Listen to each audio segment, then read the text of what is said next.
This is the Roller Coaster Podcast, and I'm your host, Lucy Q. Life is a wild ride. It has twists and turns. It's scary, exciting, and downright fun. So throw your head back, arms in the air, and come along with me for the ride. Life is like a roller coaster, baby, baby. I wanna ride. Episode 200 of the roller coaster will soon be here, and this is your chance to be part of the fun. I'm going to be recording this episode with coaches and listeners just like you.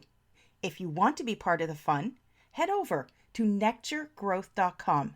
Sign up for free and RSVP for the November 18th event. All of the details will be under the events tab. I can't wait to see you there. What are you waiting for? Come join us. You know you're worth it. Ride. Have you ever dreamed of ditching your 9 to 5 in exchange for the entrepreneurial life? Is fear of the unknown holding you back, or the uncertainty of which step should be first? What would your journey look like? Joining me today is Jeneffer Joe of Living Out Goals to share her wild ride as she transitioned from educator to entrepreneur. Hi, Jeneffer. Hi, Lucy. Thank you for joining me. Thanks for having me. I'm excited to be here. It's something that so many people have dreamed of, but that's all they do is they dream. They never actually do. So where does your story begin on creating this transition for yourself? I was like those people. I was dreaming about it. It seemed attractive. I saw all the ads of people promoting, like, you can do this and do that. And it just kind of felt like it wasn't possible for me at the time until it actually was. And that came from me being in education. I started out as a teacher. And at this point in my life, I was an assistant principal. And I was working so hard. And I was like, at what point do I start making more money? Because if I'm already working this hard to make this little money, when does it get better? Right. And like just long drives home that were like wearing me out. I honestly was afraid I was going to die in a car accident because every single day I was falling asleep behind the wheel on a highway, driving from my job to my home. And it was only like a 30-minute drive, which out here in Texas isn't a lot. But the sheer exhaustion of having worked a 12-hour day on a regular basis, like that was my life. And at some point I was like, this is not sustainable. It's not sustainable. And if I ever hope to have a family, to have friends, this is just not gonna work. So finally, I was like, okay, something's got to give. I hired my first coach back in 2016, and I hired her to help me figure out what I could do, what were my next steps. I knew, and at the time I was in grad school. So imagine I'm investing all this money in getting an education to supposedly move up in my career, but I no longer wanted this. Everyone's like, you're going to be a great principal. You're going to be a great principal. And I'm like, I don't want that. There has to be another way. So in working with my coach, I described what I wanted. I said, I want to help people with their goals. I want to inspire people. I want to work with a group. And she's like, oh, that's coaching. And I was like, no, I don't want to listen to people's problems all day. I don't think that's what it is. Right. So I think, and this is what really like stalls people when I'm working with them now as a coach that helps them, is that self-concept. My self-concept was so rooted in being an educator, right? So I couldn't even like latch on to this thing that she was telling me is what I really wanted. Like it took a while for that to marinate in the background. And what she did for me was the best gift is helping me get started based on where I was. And this is what I always encourage people to do.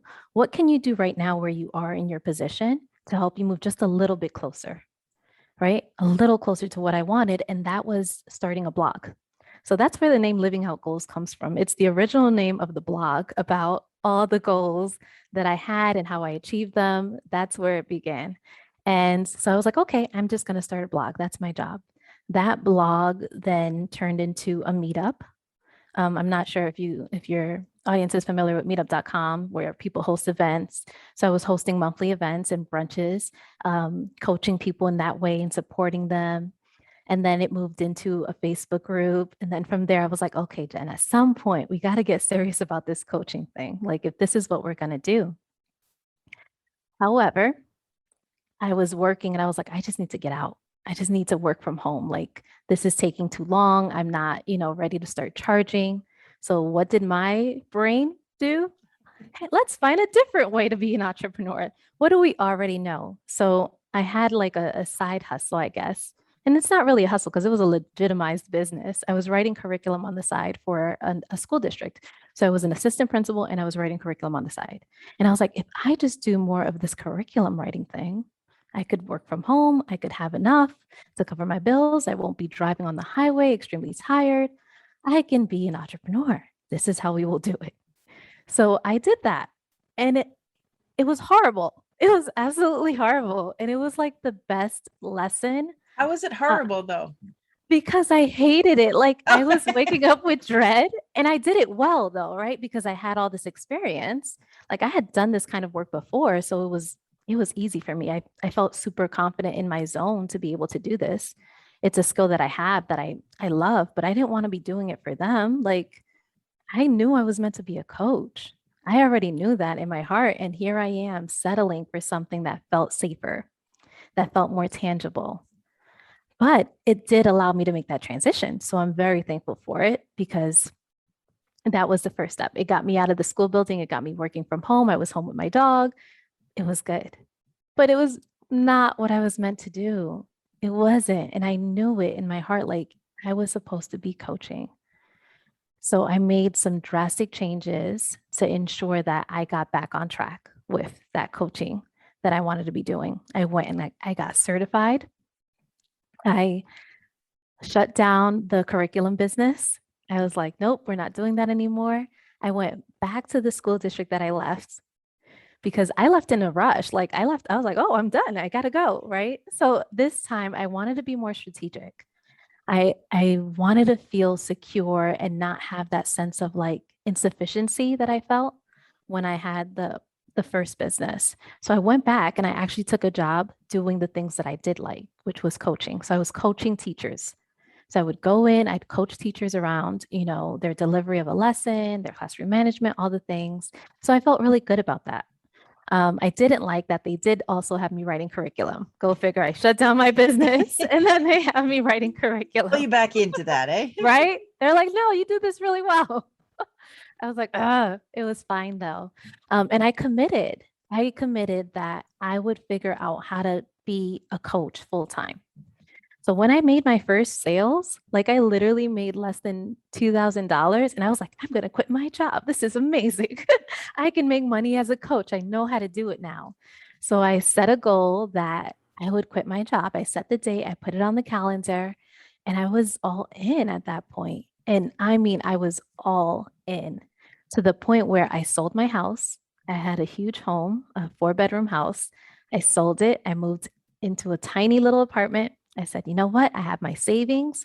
This is going to be my 1-year cushion. I'm going to keep on putting money in savings because I know that date is on the calendar and I'm going to be ready to go. I set, this is another thing that I like always tell people, like, what is the standard for leaving? Right. And because I was so clear on what that criteria was for me of how to leave, then I knew once I had, for me, it was like 10 clients at the time and a certain amount of money in the bank, because I wanted that sufficiency. So when you talk about your standard for leaving, that's sort of the baseline of meeting your basic financial goals. Yes. That you would have that comfort level to then build off of. Because that's the scariest thing for people, right? Oh, the for idea sure. of like no longer having that steady paycheck, right? And it's really on you once you're an entrepreneur to go out and get the business, right? Go out and sign clients and, make those connections so that you can have your income. Like that's hard to deal with when you have a low month and you're like, oh my God, where's my next meal coming from? Like, do I have enough to cover my bills? So one thing that I did make sure was that I had enough in savings so that I could feel sufficient in not having to rush back and get side gigs or do something or just spin out in the mind drama that comes with it. And, you sort of mentioned the steady paycheck. And for me, I've come to realize that a steady paycheck is a bit of a myth because yes, you can count on it to be deposited into your bank every week, every 2 weeks, twice a month, whatever it is, but it can also be gone just as quick. Yes. And I've been invited to leave more than one job. So Invited you to know leave. all too well how much of a myth And that I is. know you can go to work one day and circumstances change. Sometimes, yeah, you know what? Sometimes I probably deserved it. And in other cases, completely outside of your control. And you're still left wondering, what the hell am I going to do now? So, you know, sure, a steady paycheck is comfortable, but we Mhm. all know what happens when we get too comfortable. Yeah, but it's like you said, a false sense of security because when the pandemic hit, look how many people lost their jobs and they thought it was so secure. Oh, for sure. My And even business now, boomed. the whole return to work, it's still, Yeah, I mean, in Canada, I think we're about to go into our fourth lockdown in Canada. So it's you just don't know you anymore. know, right? Like, and that's why you have to create that own sense of security for yourself. And in doing this kind of work, learning how to trust myself, like, wait, I'm going to take care of you. I'm not going to let you be homeless. You're going to be okay. Like, I got you. Like, we're going to be fine. We can do this and we're going to figure it out. And just like the first thing though was committing to making it happen. Like once I set that deadline for myself and I put it on the calendar and I was like, I don't care what happens. This date is coming and I'm going to go because this is what I need. This is what I want. I'm going to make it happen and I'm just going to put the parameters in place that I need to feel more secure for myself. But yeah, like that's a big one for people. Like when they're ready to go, when they're thinking about going. And a lot of people like to move the deadline, like, oh, well, maybe just a little bit more. So I always say, come up with that criteria and then follow through. And know that it's going to be uncomfortable, right? Like it's not like as soon as I left, I was jumping for joy. Like I was a little freaked out. Like it is scary. And especially because I knew what it was. This was my second time going all in being an entrepreneur. So I knew what was ahead of me, but I was so ready for it and open to having that experience again and doing it even better this time because I learned so much from the first time around. And that's it, is that, you spoke about starting wherever you are and taking those first steps from where you are. And I think sometimes people, the reason why their dreams are only ever dreams is because they focus on, call it the final scene of what that dream is. They're focused on that last scene before they hit, end roll credits type of thing. Yes. And we all know that that's not where it starts. It starts off by, as you said, that very first choice that you made in hiring a coach. That's where your entrepreneurial story started. Yes. Although, I mean, I don't know how long it was from the time you started meeting with your coach until you left your paycheck for the first time. It wasn't long at all. Like So it it's, wasn't long at all. That's what's shocking, right? You would think it would take a long time, but just in having those conversations and gaining that level of clarity, it was so clear that I did want to work for myself. And even if I wasn't ready to do what she told me, and the only reason I made that mistake of leaving the first time instead of going straight into coaching is because I stopped working with her. Like, had I had a coach that whole time, I believe I would have gotten to the coaching part a lot sooner than I did. All right. I worked with her for a few months and then it was within a year, I say, no more than a year. By then, less than a year, I was already leaving to be an entrepreneur just because I knew that vision that I had created didn't involve working at that school district anymore.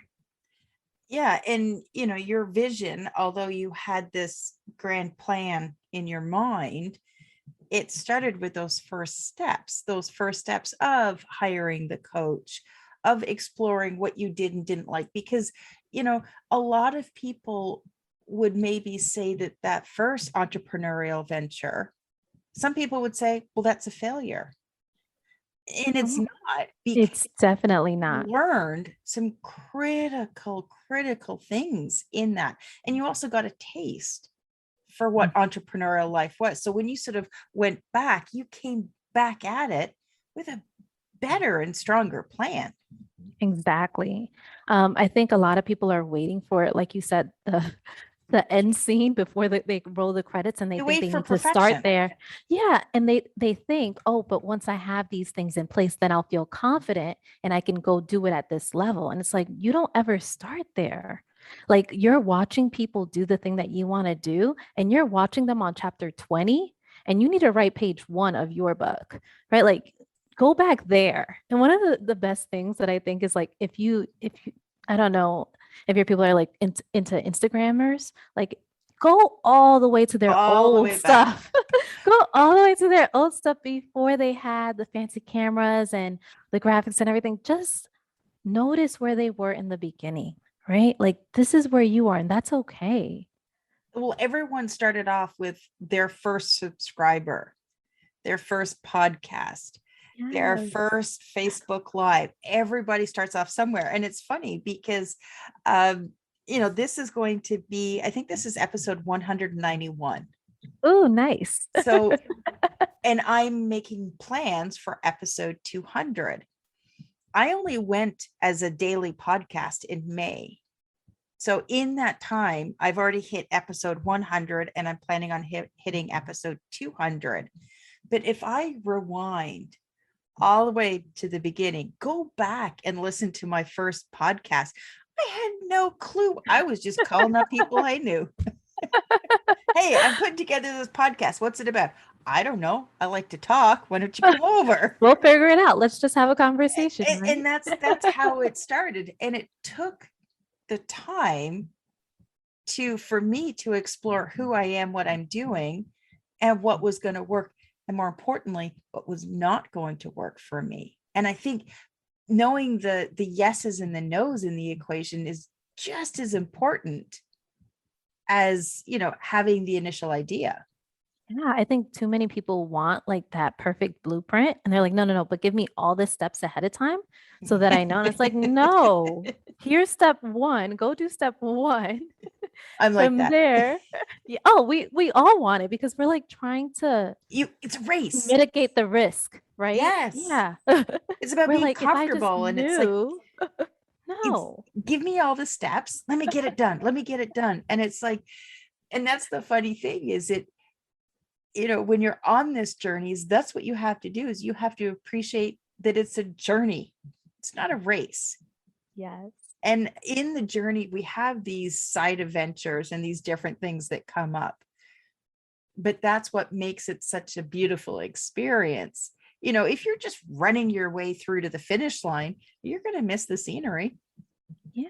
There's so much that I learned in the first business that I wanted to do better in the second. There's so much that I did wrong in the beginning of building my coaching practice that now my clients get to benefit from, right? But they still have to go through their own learning process, right? Of when I share these things, of their own implementation and learning from that. But it is a journey. And I think the first step is committing to go on that journey, right? And just say, I'm here for it. I'm in. Because it's so easy to give up when it's hard. And it is hard. There are And times when it is hard. yeah, and you have to start off by, having the courage in yourself Yeah. to actually admit what you want. And then you have to be vulnerable in admitting to the world what you want, because that's just as scary. Admitting It's to super yourself, scary. it's one thing admitting to yourself, oh, wait a second, I don't actually like this thing that I'm doing, but this is what I want to do. And when you admit it to the rest of the world, that's when you're going to get up the well-meaning people that are going to step forward and say, oh, you can't do that. You can't quit your job. You can't do this. Who do you think you are? And all along, you have to find that courage. And you mentioned about confidence, and people wait to have the confidence until they do something. And again, looking I at love that you said that. looking at my Like, podcast, it's like I didn't know what I was doing. And it's not until, in the last couple of months that I truly feel confident and comfortable in what I'm doing. I But did it's a taken me whole this long. Yeah, but I did a whole video on that a while back, and I said everybody's waiting for confidence, but what they need is courage. You just need courage to take the action and start, and continuously taking the action, you're going to get better and you're going to build confidence as a result of that. And it's like people think, oh, well, once I feel confident, then I can go do it. I'm like, no, no, no. Confidence comes after. I need you to have some courage to just go get started and allow it to evolve. Yeah, the Yeah, way and that take you those did. first steps. Yeah. Yeah. Oh, Every I was so journey scared. starts. I remember my first little Facebook training that I did, and I was like so worried about, how is anybody going to watch? And I'm so nervous. I treated myself right after. As soon as I finished, I was like, okay, let me go buy myself like a really nice dinner because I survived. And now I do it on a regular. I do stories as well. But that's only because I allowed myself to have courage to go do it afraid and keep on showing up to do it. And we also have to give ourselves grace to fail, because really it's through failure that we truly learn. If everything works out the first time, well, yeah, sure, it's going to be easy, but it's going to be a little bit boring. I mean, yes, I love this saying that one of my coaches says. She's like, "You're failing or learning." I mean, sorry, you're winning or learning, right? So whenever you're failing, it's just learning what not to do, or Yeah. Yeah, for I the won't do next that way time. again. Yeah, it's like, oh, okay, that didn't work. Okay, Yeah. right? And definitely learned a lot from the first round of being an entrepreneur into the second. And I'm still always learning, right? Learning how to improve what I'm doing. Um, how to get results even faster for my clients. Like it's all a learning process. It's part of the journey. And we do tend to judge ourselves, and we're worried about judgment from other people. And I think Brene Brown sums it up quite easily with, basically, I have a post-it right there that says, if you're not daring, then I'm not caring. So Mm, if you're not willing to put yourself out there, try new things and step out of your comfort zone, then why should I care what you think of what I'm doing? that's really good. And I think it goes back to also not caring about some of the things that the feedback that you're going to get along this process about other people's opinions, because it's truly just a reflection of what they feel their own limitations are and the perception that they have of you, right? Like for me, I remember having this conversation saying I wasn't going to go for this other job that was going to pay me $30,000 more a year because I didn't want to continue doing this kind of work. Like I was ready to transition. And my dad's like, what do you mean? Are you sure? Like, what? This is a lot of money. Like, It's like my dad keeps asking me, my dad checks in, you didn't quit your job, did you? right? Like, just Like, to no. to him, having the job felt more secure, right? It seemed like a smarter choice, Yeah. guaranteed, quote unquote, guaranteed money, that paycheck, versus me owning that I was meant to be a coach, and even an additional $30,000 a year wasn't going to change that for me. A 60,000, 100,000 wouldn't change It that for was you because it you was knew you'd never be going to go unhappy. away. Yeah. Yeah, this desire was never going to go away. So I really want to encourage everyone to like really honor that.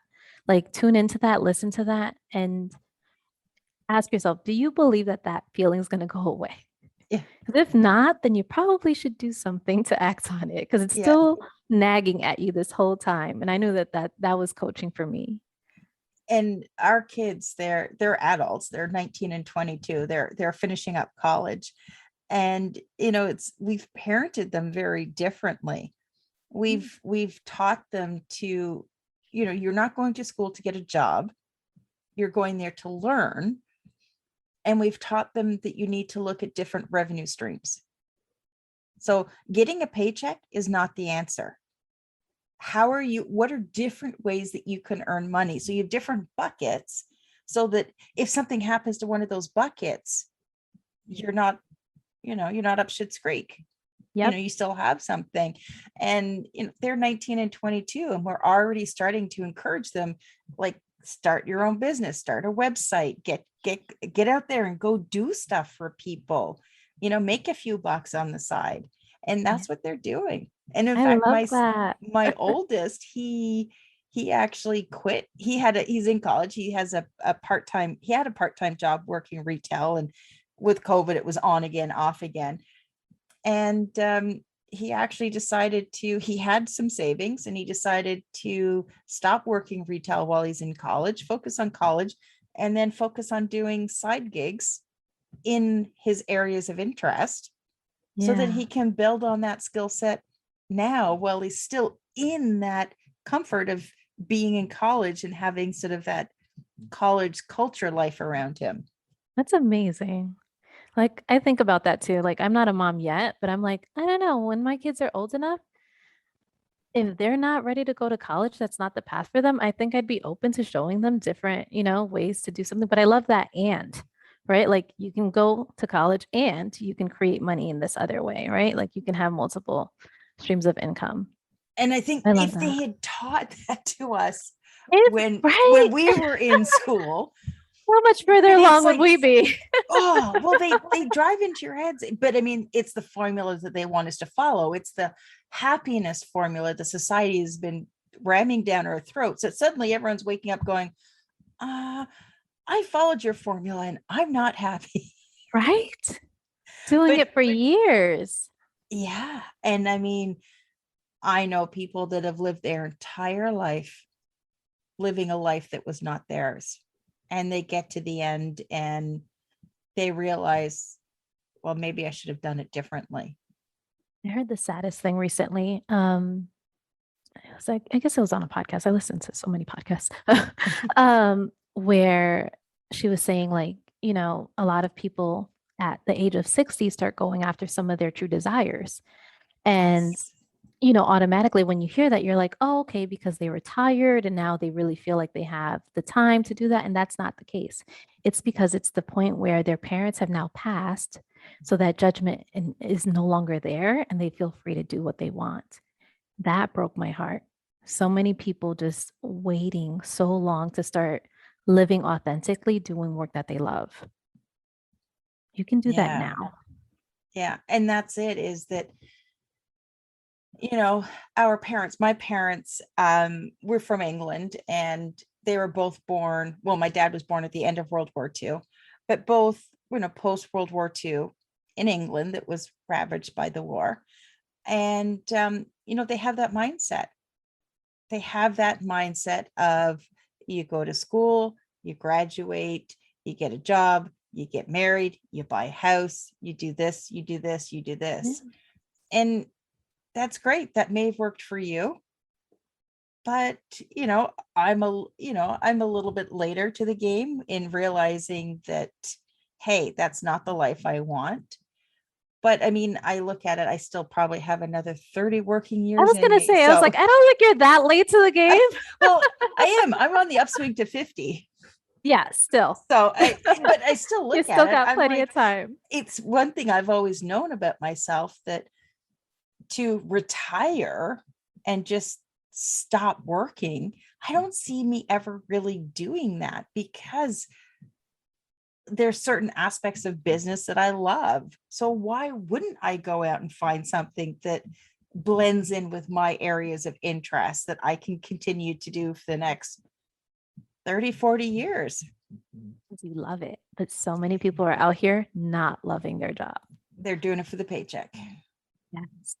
Yeah, that's the tricky one. Yeah. And I No, just want them to know, like, there's work out there that you can love. oh, for Like, sure. everyone can find something that they can love. For sure. And you know what? It may not be your full-time gig to start. It takes time, Mhm. but you have to start somewhere. And in 5 years, you're still going to be 5 years older. So you may as well The, start trying the today. time is going to pass It's going to pass regardless. anyways. So it's like, It will pass. I you can remember, either try to improve your situation or just keep on staying stuck. right? Like, do you want to look back 5 years from now and still be thinking, oh man, 5 years later and I'm still here? Well, Right? just Like, look back to 5 years from today and go, are you still where you think you are? Or good one. is it time to move forward? Right? I want to encourage everyone to just take that first step today, whatever that may be. that first step, whatever step you know and you're aware of, right? Don't tell me you have to go learn some more. No, no. What is that first next step? And go do that today just to get started. Like so many people wait to get started. Yes. It's always the hardest one. Just get started. Jeneffer, if somebody is listening and they want to take that first step and connect with you, what's the best way for people to connect? People can find me on my website. It's livingoutgoals.com. And I'm active in my Facebook group right now. You can find me on Facebook. It's, the Facebook URL / Jen Joe Coaching on Facebook. And on Instagram, it's at Living Out Goals. If you're looking at connecting with Jeneffer, make sure you check out the show notes. I'm going to have all of her links in there. And Jeneffer, thank you so much for joining me today and sharing your story. Thank you for having me. This was so much fun. Thanks for listening to this episode of the Roller Coaster Podcast. Want to chat or share your ideas about today's show? Pop me an email at hello@therollercoasterpodcast.com. Don't forget to connect with me on Facebook and Instagram at The Roller Coaster Podcast. Our theme song, Roller Coaster, was performed by The Lucky Setback. Audio editing by the one and only Jeff Quigley of Quigley Creator. Life is like a roller coaster, baby, baby. I wanna ride, ride, ride, ride. Life is like a roller coaster, baby, baby. I wanna ride, ride, ride, ride, ride. Roller coaster. Ride, ride.